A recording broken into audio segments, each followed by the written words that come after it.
Our next topic is sowing. Sowing is an important part of crop production. Before sowing, good quality, clean, and healthy seed of a good variety are selected. Farmers prefer to use seeds which give high yields. जो हमारा बीज हम बोते हैं वो एक important part होता है क्रॉप प्रोडक्शन के अंदर. जो फार्मर्स होते हैं हमारे वो जो है गुड क्वालिटी की क्लीन एंड हेल्दी सीड्स जो है वो सिलेक्ट करते हैं ताकि उन्हें हाई यील्ड्स मिल सके, मतलब उन्हें जो रिज़ल्ट है उनका वो अच्छा मिल सके. Damaged seeds become hollow and thus lighter, therefore they float on water. This is a good method for separating good healthy seeds from the damaged one. जो हमारे सीड्स होते हैं वो कई ऐसे होते हैं जो डैमेज सीड्स होते हैं. तो डैमेज सीड्स जो होते हैं वो हमारे हॉलो होते हैं एंड लाइटर होते हैं, मतलब वेट उनका लाइट होता है. अगर हम उन्हें वाटर के अंदर डालेंगे तो वो फ्लोट करने लग जाएंगे वाटर में. तो जो सीड्स फ्लोट कर रहे हैं ऊपर वाटर के अंदर, जो तैर रहे हैं ऊपर, वो हमारे डैमेज होते हैं, उनके अंदर होल्स होते हैं, तो इसी वजह से उनका वेट लाइट हो जाता है एंड वो फ्लोट करने लग जाते हैं. और जो हमारे हेल्दी सीड्स होते हैं वो नीचे बॉटम में बैठ जाते हैं. This is the good method for separating healthy seeds and damaged seeds. Okay. Before sowing, one of the important tasks is to know about the tools used for sowing seeds. अब sowing seeds मतलब बीज को बोने के लिए हमारे कौन कौन से इम्पॉर्टेंट टूल्स काम में आते हैं, वो टूल्स के बारे में हमें थोड़ी इन्फॉर्मेशन दे रखी है. सबसे पहला टूल हमारा ट्रेडिशनल टूल है. ये ट्रेडिशनल टूल जो पहले के लोग ज़्यादातर यूज़ में लेते थे. The tool use traditionally for sowing seed is shaped like a funnel. The seeds are filled into the funnel, passed down through 2 or 3 pipes having sharp ends. These ends pierce into the soil and place seed there. जो हमारे traditional tool है, इस traditional tool के का जो shape होता है वो फ़नल टाइप होता है. तो फ़नल टाइप जो इसका शेप होता है उसमें हम सीड्स डालते हैं एंड वो सीड्स एक पाइप के थ्रू नीचे जाते हैं सॉइल के अंदर और सॉइल में मिक्स हो जाते हैं. यहाँ पर इसका एक डायग्राम है. This is the diagram. आप देख सकते हैं यहाँ पे ये जो है ये फ़नल कहलाता है. ये फ़नल है. The second thing is pipe. इस पाइप के थ्रू जब ये फ़नल जो ऊपर है यहाँ से हम सीड्स को डालते हैं एंड ये पाइप के थ्रू होता हुआ नीचे मिट्टी में ये सॉइल के अंदर मिक्स हो जाते हैं. ओके. नेक्स्ट हमारा टूल है seed drill. Nowadays the seed drill is used for sowing with the help of tractors. This sows the seed uniformly at equal distance and depth. It ensures that seeds get covered by soil after sowing. This protects seeds from being eaten by birds. Sowing by using a seed drill saves time and labor. जो seed drill होता है वो mostly आजकल use होने लगा है. ये क्या होता है, इसे ट्रैक्टर की हेल्प से हम कंडक्ट करते हैं, मतलब इसे ट्रैक्टर की हेल्प से हम इसे खींचा जाता है. This is the image of seed drill. This is the image. Okay. ये यहाँ पर जो है ये जो इसके शार्प टीथ दिख रहे हैं इनसे हम यहाँ पे ये लाइंस चलती हैं जिसमें हम सीड को बोते हैं.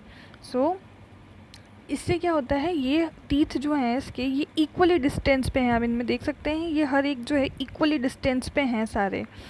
इससे क्या होता है कि इक्वल डिस्टेंस होती है, मिक्सिंग नहीं होती है सीड्स की. एंड इसमें क्या है कि जो बर्ड्स है कई बार वो सीड्स खा जाती है. आप देख सकते हैं इसके टीथ कितने शार्प हैं. ये अंदर तक सॉइल को उसमें डीपली अंदर तक चले जाते हैं, तो जिससे सीड्स भी हमारे क्या हैं डीप अंदर सॉइल में चले जाएंगे. बर्ड वगैरह जो हैं वो उनको खा नहीं पाएंगी. एंड ये जो ट्रैक्टर की मदद से इसे कंडक्ट किया जाता है, ये जो है टाइम भी सेव करता है, लेबर भी. ओके. एंड इस मेथड से, सीड ड्रिल की मेथड से हमें significant sunlight, nutrients and water जो है वो सॉइल में इजीली सॉइल को अवेलेबल हो जाते हैं। ठीक है। At a time a few plants में have to be removed to prevent overcrowding. कई बार ऐसा होता है कि एक ही जगह पे खूब सारे पौधे जो हैं उग जाते हैं। सो ये भी एक प्रोसेस होता है कि हम उनमें से कुछ जो वेस्ट प्लांट्स हैं उन्हें रिमूव कर दें ताकि वो ओवर क्राउडेड ना हो। सेकंड है हमारा नेक्स्ट टॉपिक है adding manure and fertilisers. Manure and fertilisers ये जो है मतलब हमारी जो खाद होती है वो दो टाइप की होती है, ऑर्गेनिक एंड इनऑर्गेनिक। सो जो ऑर्गेनिक होती है उन्हें हम मैन्योर कहते हैं एंड जो इनऑर्गेनिक होती है उन्हें हम फर्टिलाइज़र्स कहते हैं। फर्टिलाइज़र्स के अंदर हम केमिकल्स यूज़ करते हैं। The substance which are added to the soil in the form of nutrient for the healthy growth of plants are called manure and fertilizers। जो सब्सटेंस हम सॉइल के अंदर मिक्स करते हैं जिससे कि जो हमारी सॉइल है उसके अंदर न्यूट्रिएंट आ जाएं, वो हेल्दी हो और जिससे प्लांट भी अच्छा ग्रो करे, हेल्दी प्लांट हो, सो हम उसके लिए मैन्योर एंड फर्टिलाइज़र्स यूज़ करते हैं।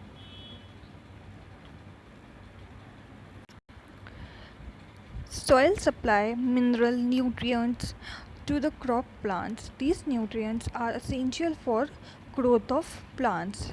In certain area, farmer grow crops after crops in the same field. The field is never left uncultivated or fallow. जो सॉइल होती है उसके अंदर मिनरल्स होते हैं, जो न्यूट्रिएंट होते हैं वो सॉइल की हेल्प से प्लांट में जाते हैं एंड प्लांट अच्छा और हेल्दी ग्रो करता है। सो ये जो न्यूट्रिएंट होते हैं वो प्लांट की ग्रोथ में हेल्प करते हैं। बट क्या होता है कि फार्मर्स एक क्रॉप के बाद सेकंड क्रॉप भी उसमें उगा देते हैं, सेकंड क्रॉप। सो वो जो है फार्मर्स जो है वो अनकल्टिवेटेड मतलब कभी भी अपने जो खेत होता है, अपनी जो ज़मीन होती है उसे खाली नहीं छोड़ते। मतलब उन्होंने अगर गेहूं के पेड़ उगाए हैं, सो गेहूं के बाद वो पीट के उगा देंगे, सेकंड उसके बाद फिर किसी और का उगा देंगे। सो वो कभी भी अनकल्टिवेटेड या फिर खाली नहीं छोड़ते हैं। सो कंटिन्यूस कल्टीवेशन की वजह से जो सॉइल होती है उसके जो न्यूट्रिएंट्स होते हैं वो ख़त्म हो जाते हैं।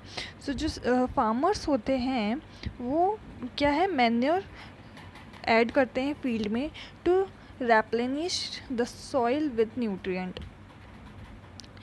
तो जो फार्मर्स होते हैं वो क्या करते हैं, खाद जो मैन्योर्स होती है, जो फर्टिलाइज़र्स होते हैं उनका यूज़ करते हैं ताकि सॉइल के अंदर न्यूट्रिएंट जो हैं वो बने रहें, कभी भी ख़त्म नहीं हो।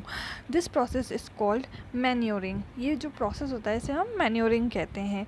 इम्प्रॉपर ऑफ और insignificant manure result in a weak plants. अगर हम उन्हें अच्छे से खाद नहीं देंगे, फर्टिलाइज़र्स नहीं डालेंगे, तो जो प्लांट होता है वो अच्छे से ग्रोथ नहीं करेगा, वो हेल्दी नहीं होगा। Manure is an organic substance. मैंने आपको पहले भी बताया है कि जो मैन्योर होता है वो ऑर्गेनिक होता है, जो फर्टिलाइज़र्स होते हैं वो इनऑर्गेनिक सब्सटेंस होते हैं। सो organic substance obtained from the decomposition of plants animal waste। Okay. So जो ये जो मैन्योर होते हैं वो हमें कहाँ से मिलते हैं, प्लांट्स एंड एनिमल वेस्ट से मिलते हैं। Farmer dumps plants and animal waste in pits at open place and allow it to decompose. The decomposition is caused by some microorganisms. The decomposed matter is used as organic manure. You have already learned about vermicompost। सो जो farmers होते हैं वो plants और जो animal waste होता है उसे एक ओपन प्लेस में रखते हैं ताकि वो डिकम्पोज हो सके। जब वो डिकम्पोज हो जाता है तो डिकम्पोज माइक्रो ऑर्गेनिज़म्स जो होते हैं वो माइक्रो ऑर्गेनिज़म्स उसे डिकम्पोज कर देते हैं। तो decompose matter used as organic manure. जो डिकम्पोज्ड मैटर बचता है लास्ट में उसे हम ऑर्गेनिक मैन्योर के उसमें काम लेते हैं, मतलब एज अ खाद हम उसे काम में लेते हैं। Fertilizers are chemicals which are rich in particular nutrient.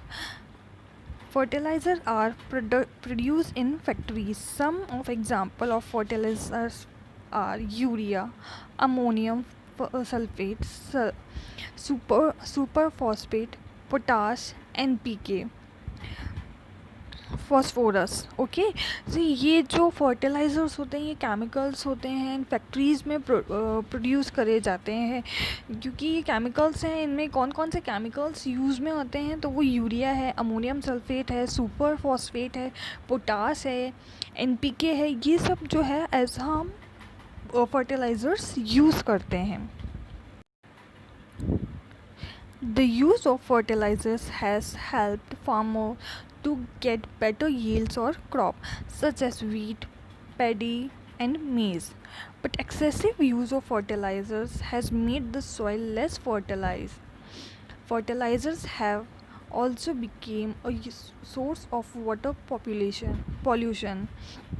Therefore, in order to maintain the fertility of the soil, we have to substitute fertilizers with organic manure or leave the yields uncultivated in between two crops. जो fertilisers होते हैं वो farmers ज़्यादातर use में लेते हैं क्योंकि इससे जो है हमारे क्रॉप्स जो है वो बहुत हेल्दी होते हैं। लाइक जो हमारी वीट है, पैडी है, मेज़ है, इनमें ये फर्टिलाइज़र्स काम में लिए जाते हैं। बट जो हम फर्टिलाइज़र्स काम में लेते हैं ये केमिकल्स होते हैं। सो अगर हम इनका एक्सेसिव यूज़ करेंगे तो जो सॉइल है वो हमारी लेस फर्टाइल हो जाएगी। तो जो फर्टाइल और ये जो केमिकल्स हैं ये वाटर पोल्यूशन भी क्रिएट करते हैं। सो जो ये फार्मर्स होते हैं वो फर्टिलाइज़र और मैन्योर के यूज़ करने की बजाय वो एक ये करते हैं कि अपना जो एक क्रॉप उन्होंने उगाया तो उसके बाद वो जो अपना सेकंड क्रॉप है वो नहीं उगाते हैं। मीन्स उसे क्या करते हैं, अनकल्टिवेटेड छोड़ देते हैं, मतलब उसे खाली छोड़ देते हैं। सो वो कुछ टाइम तक उसमें कुछ नहीं उगाते हैं एंड देन उनका सेकंड क्रॉप वो उगाते हैं उसमें। सो इस प्रोसेस से क्या होता है, उन्हें फर्टिलाइज़र्स को ज़्यादा यूज़ भी नहीं करना पड़ता है एंड उनकी जो सॉइल होती है उसमें भी न्यूट्रिएंट बने रहते हैं। The use of manure improve soil texture as well as water retaining capacity. It replenish the soil with nutrient. Another method of replenishing the soil with nutrient is through crop rotation. Okay, this can be done by growing different crops alternately. Earlier farmers in northern India used grow legumes as fodder in one season and wheat in the next season. This helped in the replenishment of the soil with nitrogen. जो farmers होते हैं वो क्या करते हैं, उनकी soil का nutrient बना रहे इसलिए क्रॉप रोटेशन वाला प्रोसेस यूज़ करते हैं। क्रॉप रोटेशंस का मतलब होता है कि अलग अलग टाइप्स के क्रॉप्स को वो अपने जो खेत हैं उनमें उगाते हैं। सिर्फ एक ही तरीके का नहीं उगाते हैं, अलग अलग, लाइक गेहूँ है, चावल है, और भी जो उनके क्रॉप्स होते हैं वो सब वो उगाते हैं अल्टरनेटिवली। लाइक पहले उन्होंने गेहूँ उगाया, फिर उन्होंने वीट उगाया, फिर उसके बाद उन्होंने फिर दोबारा गेहूँ उगाया। सो इस तरीके के वो प्रोसेस लेते हैं, लाइक गेहूँ फिर चावल, फिर गेहूँ फिर चावल, इस टाइप के वो प्रोसेस अपनाते हैं। जो नॉर्थर्न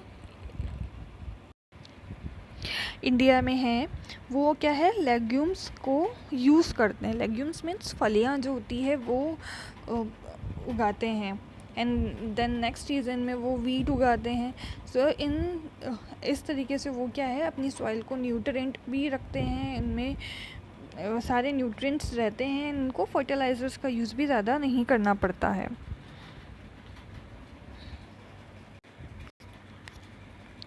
फर्टिलाइज़र्स एंड मैन्योर के अंदर हमें डिफरेंस दिया है।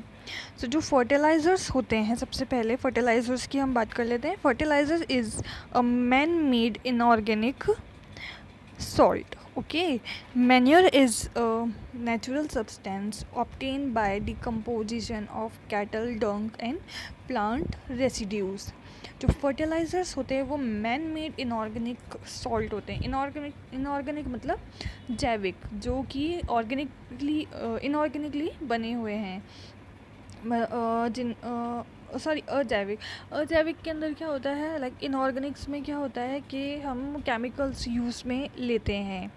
ओके, सो ये मैन मेड है. केमिकल्स जो हैं जो मैन मेड है. एंड मैन्योर जो होता है वो क्या होता है, डिकम्पोजिशन के थ्रू हम बनाते हैं. लाइक प्लांट्स का डिकम्पोजिशन एंड जो वेस्ट होता है, एनिमल वेस्ट होता है, उससे डिकम्पोजिशन से हम बनाते हैं. Fertilisers is prepared in factories. Fertilisers factory के अंदर प्रिपेयर्ड होते हैं. Manure can be prepared in the field. जो खेत होते हैं उन्हीं के अंदर मैन्योर जो है वो बन सकते हैं plants and animal के through. Fertilizers does not provide any humus to the soil, and manure provides a lot of humus to the soil. Humus क्या होता है, ह्यूमस जो होते हैं वो वेस्ट होते हैं प्लांट की, जो वेस्ट होते हैं लाइक पत्तियाँ हो गई हैं, जो भी उनके डंडियाँ हो गई है पेड़ की, जो भी होता है प्लांट्स का, वो जो हमारे ज़मीन पे गिर जाता है, जो वेस्ट होता है प्लांट का, वो जो है ह्यूमस वो सॉइल को देते हैं. फर्टिलाइज़र्स नहीं दे पाते हैं. एंड जो मैन्योर्स होते हैं वो ये सब चीज़ें प्रोवाइड करते हैं, क्योंकि मैन्योर्स क्या है, ऑर्गेनिक है, तो वो अपनी प्लांट्स जो है, जो एनिमल्स हैं, वो क्या है ह्यूमस को सॉइल में देते हैं. बट फर्टिलाइज़र्स ऐसा नहीं करते क्योंकि वो केमिकल्स हैं. Fertilisers are very rich in plant nutrient like oxygen, phosphorus and potassium.